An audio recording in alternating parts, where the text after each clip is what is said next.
How's it going? This is the beginning of my complete guide to Minecraft parkour series. This guide will go over everything there is to know about Minecraft parkour to turn any beginner or intermediate player into a top player. So if you're tired of failing 3-block jumps for hours, then this guide will be great for you. This is highly inspired by Kezdevez's complete guide to Tetrio, so check that out too.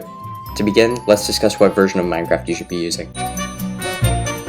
There are 3 main versions for parkour, 1.8, 1.12, and the latest version. You should use 1.8 because this series will focus on it and most top players use it, but it's an old version so it misses a lot of the features in later versions. 1.12 is a good option if you're looking for similar mechanics to 1.8 but with a few additional features. It's generally an unpopular version though. The latest version is popular among the broader community because it has many extra features, but little research has been done into its mechanics. Now that you've selected a version, let's talk about settings.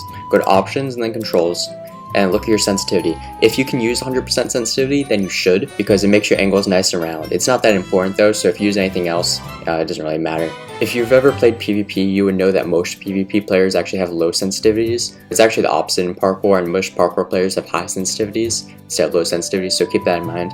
For movement controls, if you're using the default controls, then that's perfectly okay and you shouldn't change them. If you plan on using anything else though, then the biggest thing with controls is to make sure that it's possible for you to hit any group of 3 keys at the same time. So W, sprint, and jump, for example. I would highly recommend for the sprint key in particular that you either use shift or control and nothing else, because using something like R for sprint will actually be a huge disadvantage later on. That's all for controls. Any of these other settings, video settings, those are up to your preference, so don't really worry about those. For mods, they aren't necessary, but MPK Mod in particular is extremely important in many parts of parkour, so that would be the one pseudo-required mod I would recommend.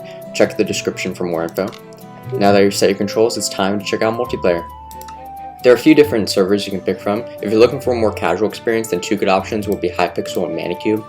Both of these servers have a system where you can try maps made by other people in the community.